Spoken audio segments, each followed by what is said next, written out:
মধ্যপ্রাচ্য যেন আগুন বুকে নিয়ে দাঁড়িয়ে আছে। বারুদের গন্ধ কিছুতেই পিছু ছাড়ছে না এই অঞ্চলটিকে।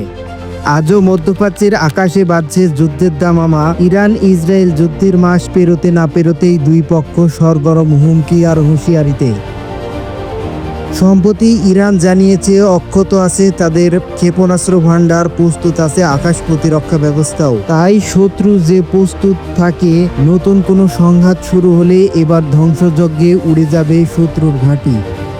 ইরানের সংবাদ মাধ্যম তাসনিম নিউজ বলেছে 12 দিনের যুদ্ধে ক্ষতিগ্রস্ত ইরানের প্রতিরক্ষা ব্যবস্থার পুনর্গঠন সম্পূর্ণ হয়েছে। আর শত্রুরাও জানে পরবর্তী যুদ্ধে ইরানকে থামানো সহজ হবে না। জুন সংঘাতে ইসরায়েল আকস্মিক সামরিক অভিযান চালিয়ে ইরানের সামরিক ও পারমাণবিক স্থাপনাগুলো টার্গেট করেছিল। তারা হত্যা করেছিল উচ্চ পদস্থ কমান্ডার ও পারমাণবিক বিজ্ঞানীদের, আর এই হামলায় নিহত হন শত শত সাধারণ নাগরিক।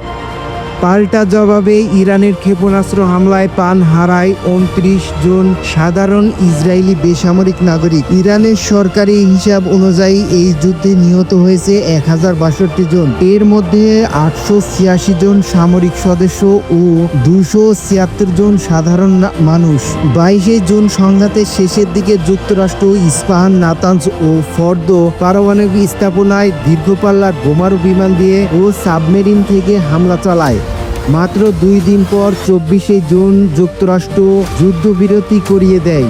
কিন্তু তাসনিম নিউজের ভাষায় এসব হামলায় ইসরায়েলের মূল লক্ষ্য ইরানের রাজনৈতিক সামাজিক পতন, সেটি সম্পূর্ণ ব্যর্থ হয়েছে এবং ইরানিরা আরও ঐক্যবদ্ধ হয়েছে। তাসলিমের বিশ্লেষণ অনুযায়ী ইসরায়েল প্রথম হামলায় ছিল বহু বছরের গোয়েন্দা প্রস্তুতির ফল।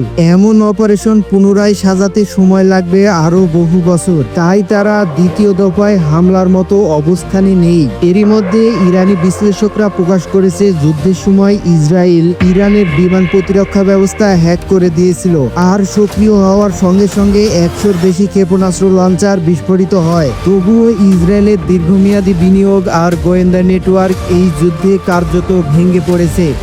এমন বাস্তবতার মধ্যে পশ্চিমা গণমাধ্যমে ছড়িয়ে পড়েছে নতুন গুজব। ইরান ও যুক্তরাষ্ট্র নাকি আলোচনার টেবিলে ফিরেছে, কিন্তু তেহরান স্পষ্ট করে দিয়েছে এসব শত্রুপক্ষের মনস্তান্ত্রিক যুদ্ধের অংশ। ইরানের পররাষ্ট্র মন্ত্রণালয়ের মুখপাত্র ইসমাইল বাঘাই জানিয়ে দিয়েছেন আলোচনার কোনো সময় বা স্থান ঠিক হয়নি। সম্প্রতি এসব খবর সাজানো যার উদ্দেশ্যে ইরানকে চাপের মধ্যে ফেলে এবং আঞ্চলিক উত্তেজনা বাড়ানো।